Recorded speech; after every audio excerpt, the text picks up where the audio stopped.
मैं आशुतोष लेकर आया हूं आपके लिए सोशल स्टडी सीटेट 2023 के लिए जो सोशल स्टडी की क्लास चल रही है अपनी, उसी क्लास को आज कंटिन्यू करते हैं आगे। इसमें हम आपके लिए हिस्ट्री की क्लास लेकर, जो चल रही है हमारी हिस्ट्री की क्लास, इतिहास की क्लास, उसी क्लास को आगे बढ़ाते हैं। पिछली क्लासेस में मैंने आपको गुलाम वंश और खिल्जी वंश कंप्लीट करवाया है। आज का जो है हमारा नेक्स्ट वंश चलेगा, सल्तनत काल का अगला जो वंश है वो है तुगलक वंश। और तुगलक वंश जो है 1320 से 1414 94 वर्ष तक चला था। 94 वर्ष का कार्यकाल था तुगलक वंश का। और इन 94 वर्षों में जो है मतलब सबसे ज्यादा जो वंश जिसने सबसे ज्यादा शासन किया, सल्तनत काल में सबसे ज्यादा शासन करने वाला जो वंश था वो तुगलक वंश था। ठीक है, तो तुगलक वंश जो 1320 में इसकी स्थापना हुई थी और इसकी स्थापना यानी कि इसका संस्थापक जो था वो था गयासुद्दीन तुगलक। ठीक है, यहाँ पर जो तुगलक वंश के मुख्य जो आपके शासक थे उनके नाम यहाँ लिखे हुए हैं, आपको दिखाई दे रहे होंगे। गयासुद्दीन तुगलक, मोहम्मद बिन तुगलक और फिरोज शाह तुगलक। तुगलक वंश के ये तीन मुख्य शासक थे। तो इनके बारे में जो हमारी परीक्षा है, एग्जाम में जो पूछा जाता है, जो मुख्य क्वेश्चन मैंने यहाँ पे उनके आंसर लेके आया हूं आपके सामने। ठीक है, तो संस्थापक, जैसे तुगलक वंश का संस्थापक कौन था, या तुगलक वंश कब से कब तक रहा, ठीक है, कितने वर्ष का कार्यकाल था तुगलक वंश का, कितने वर्ष का कार्यकाल था, इस टाइप से क्वेश्चन रहते हैं। तो अब जो मुख्य शासक है इनके बारे में भी थोड़ा हम जान लेते हैं। तो गयासुद्दीन तुगलक ने तुगलक वंश की स्थापना की थी। गयासुद्दीन तुगलक ने नहरों का निर्माण कार्य शुरू कराया था। ठीक है, गयासुद्दीन का अन्य नाम जो है गाजी मलिक था। सर्वप्रथम भारत में जो डाक व्यवस्था शुरू हुई थी वो गयासुद्दीन तुगलक ने शुरू कराई थी। निजामुद्दीन औलिया उस टाइम का एक दमदार व्यक्ति था। उस टाइम का गयासुद्दीन के बाद जो दूसरा नंबर आता था गयासुद्दीन औलिया का आता था, उससे जो है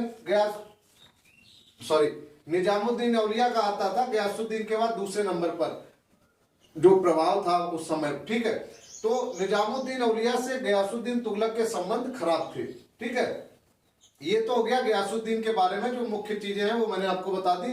अगला है मोहम्मद बिन तुगलक। तो मोहम्मद बिन तुगलक ने क्या हुआ, जो नहरों का निर्माण गयासुद्दीन ने स्टार्ट कराया था, यानी गाजी मलिक ने जो नहरों का कार्य स्टार्ट कराया था उसको आगे बढ़ाया, नहरों के काम को आगे बढ़ाया। लेकिन ये मोहम्मद बिन तुगलक जो था ये अपनी सनक भरी योजनाओं, क्रूर कृत्यों और दूसरों की उपेक्षा के लिए जाना जाता था। ठीक है, ये इसके जो सनक भरी योजनाएं रहती थी, इसके जो कृत्य रहते थे और जो दूसरों की उपेक्षा करता था, इसीलिए लोग इसे, यानी कि जनता, लोग कौन होता है, जनता, जो पब्लिक थी, जो आम आदमी था, वो इसको स्वप्नशील, पागल और रक्त पिपासु के नाम से बुलाते थे। तो सवाल आ जाता है कि स्वप्नशील किस शासक को बुलाया जाता था, या रक्त पिपासु किस शासक को बुलाया जाता था, पागल किसे कहा जाता था, इस टाइप से सवाल बनते हैं इस पे। ठीक है, हालांकि ऐसा बताया जाता है कि मोहम्मद बिन तुगलक सल्तनत काल में जितने भी शासक हुए उन सब में सबसे ज्यादा विद्वान था मोहम्मद बिन तुगलक। ठीक है, कृषि विकास पर ये ध्यान देता था। तो कृषि विकास के लिए इसने एक विभाग का गठन किया था, जिस विभाग का नाम इसने रखा था अमीर ए कोही। विभाग का नाम क्या रखा था, अमीर ए कोही। जिन प्रभा सूरी का प्रभाव इसके टाइम में अच्छा खासा प्रभाव था, जिन प्रभा सूरी का, जैसे कि आपने देखा कि निजामुद्दीन औलिया का गाजी मलिक के टाइम में अच्छा खासा प्रभाव था, तो उसके संबंध खराब थे। लेकिन इसके क्या है, जिन प्रभा सूरी जो एक जैन था, उससे इसकी घनिष्ठता काफी अच्छी थी, मतलब काफी ज्यादा घनिष्ठता थी इसकी। इसने क्या मुख्य काम क्या किया था, इसने राजधानी का स्थानांतरण किया था। राजधानी दिल्ली थी, दिल्ली से इसने क्या किया, देवगिरी में राजधानी को स्थानांतरित किया और देवगिरी का नाम बदलकर इसने दौलताबाद रख दिया। ठीक है, तो देवगिरी का नाम बदलकर क्या रख दिया, दौलताबाद। दिल्ली से इसने कहा स्थानांतरित की, देवगिरी के, और देवगिरी का नाम बदला, दौलताबाद कर दिया।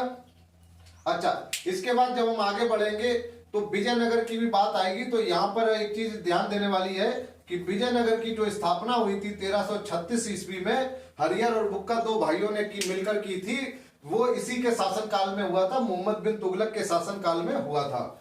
अंततः प्रजा को राजा से मुक्ति मिली। जब इसकी मृत्यु हुई थी तो बर्नी ने अपनी किताब में जिक्र किया है कि जब मोहम्मद बिन तुगलक की मृत्यु हुई थी तो उसने लिखा था कि अंततः, मतलब आखिरकार प्रजा को राजा से मुक्ति मिल गई। ऐसा उसने इसलिए लिखा था क्योंकि ये जो है सनक भरी योजनाएं थी, इसके कृत्य क्रूर थे और दूसरों की उपेक्षा करता था। ठीक है, मोहम्मद बिन तुगलक के लिए सीटेट के नजरिए से जो महत्वपूर्ण तथ्य या जो महत्वपूर्ण पॉइंट है वो मैंने आपको बता दिए। आगे बढ़ते हुए हम चलते हैं, अब आता है फिरोज शाह तुगलक का नाम। ठीक है, तो फिरोज शाह तुगलक ने सबसे पहला काम क्या किया, जो ये नहरों का निर्माण गाजी मलिक ने शुरू किया था, मोहम्मद बिन तुगलक ने उस पर आगे काम करवाया। इसने क्या किया, उसको कंप्लीट कराया और एक नहरों का पूरा जाल बिछवा दिया, चारों तरफ नहरें ही नहरें। तो इसको जाना जाता है नहरों का जाल बिछाने वाला कौन था, फिरोज शाह तुगलक। टोपरा एक स्थान है और मेरठ शहर है। टोपरा और मेरठ से अशोक स्तंभ दिल्ली लेकर आया था, और वो कौन था जो दिल्ली लेकर आया था, फिरोज शाह तुगलक लेकर आया था। ठीक है, आपने देखा कि मोहम्मद बिन तुगलक ने जो है दौलताबाद को राजधानी बना दिया था, इसने फिर राजधानी का स्थानांतरण किया और दौलताबाद से दोबारा राजधानी किसको बनाया, दिल्ली को। ठीक है, ब्राह्मणों पर सर्वप्रथम जजिया कर लगाने वाला पहला सुल्तान है ये। ब्राह्मणों पर, इससे पहले ब्राह्मणों पर कोई कर नहीं लगता था, ब्राह्मणों पर कर नहीं लगता था। इसने क्या किया, जजिया कर जो जाना जाता है, जजिया कर का मतलब ही है कि ब्राह्मणों पर लगाए जाने वाला कर। तो ब्राह्मणों पर सर्वप्रथम इसी ने कर लगाया था। ठीक है, फतुवात फिरोज शाही नामक एक किताब की इसने रचना की थी, इसने एक किताब लिखी थी जिसका नाम है फतुवात फिरोज शाही। ठीक है, सबसे अधिक गुलाम रखने का रिकॉर्ड है इसके नाम। जितने भी शासक हुए उनके पास जो गुलाम थे, जब उनका आकलन हुआ तो देखा गया कि सबसे अधिक जो गुलाम थे वो फिरोज शाह तुगलक के पास थे। एक और रिकॉर्ड है इसके नाम, 300 नगरों की स्थापना की, यानी कि सबसे अधिक नगरों की स्थापना किसने की, सबसे अधिक नगर जो बसाए वो फिरोज शाह तुगलक ने बसाए। अपने भाई जौना खान के नाम पर भी इसने एक नगर बसाया जिसका नाम है जौनपुर। जौनपुर के नाम से हम जानते हैं, शहर है भारत में, यूपी में एक शहर है जौनपुर, जो किसने बसाया, फिरोज शाह तुगलक ने बसाया अपने भाई जौना खान के नाम पर। ठीक है, दिल्ली में कोटला फिरोजशाही दुर्ग का निर्माण भी कराया। दिल्ली में जो कोटला फिरोज शाह दुर्ग है वो इसी ने, फिरोज शाह तुगलक ने जो है उसका निर्माण करवाया था। कुतुब मीनार की ऊपरी मंजिल, मतलब कुतुब मीनार जो है, मैंने आपको बताया था कुतुब मीनार के बारे में क्या है कि कुतुब मीनार को कुतुबुद्दीन ऐबक ने काम स्टार्ट कराया था, लेकिन वो कंप्लीट नहीं करवा पाया था, तो इल्तुतमिश ने उसको कंप्लीट करवा दिया था। यानी कि कुतुब मीनार का काम जो है कंप्लीट था, पूरा हो चुका था, लेकिन इसने जो है फिर भी उस पर एक मंजिल और बनवा दिया उसके ऊपर। तो लास्ट जो है कुतुब मीनार पर जो लास्ट काम हुआ, आखिरी अंतिम काम हुआ, जिसकी जरूरत नहीं थी वो लेकिन कराया फिरोज शाह तुगलक ने, और अपना नाम इसके साथ भी जोड़ दिया, कुतुब मीनार का निर्माण कराने में इसका नाम आ गया। ठीक है, तो ऊपरी मंजिल का निर्माण इसने कराया। अब तुगलक वंश से जो महत्वपूर्ण तथ्य थे, जो महत्वपूर्ण पॉइंट थे, वो मैंने आपको बता दिए। इसमें एक अंतिम तथ्य है कि तुगलक वंश का अंतिम जो शासक था उसका नाम था नसीरुद्दीन महमूद तुगलक। कहां पे लिख दूं, यहां लिख देता हूं। अंतिम शासक जो था तुगलक वंश का वो कौन था, अंतिम शासक जो था वो था नसीरुद्दीन महमूद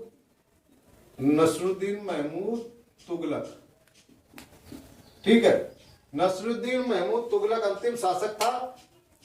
कहां का, तुगलक वंश का अंतिम शासक था। और इसी के टाइम में तैमूर लंग का नाम सुना होगा, जो एक और लुटेरा था। तैमूर लंग ने इसी के शासन काल में, यानी कि 1398 ईस्वी में तैमूर लंग का आक्रमण हुआ था।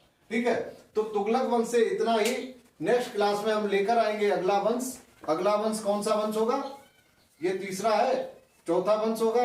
5 वंश मैंने आपको बताए थे, पहला गुलाम वंश, दूसरा खिलजी वंश, तीसरा आपको बताया था मैंने तुगलक वंश, चौथा कौन सा बताया था, चौथा मैंने आपको बताया था, कौन सा बताया था, जल्दी बताओ। तो चौथा आपका रहेगा सैयद वंश, और सैयद वंश के बाद आएगा लोधी वंश। तो नेक्स्ट क्लास में जो आएगा आपका सैयद वंश आएगा। ठीक है, आज की क्लास में इतना ही। धन्यवाद दोस्तों।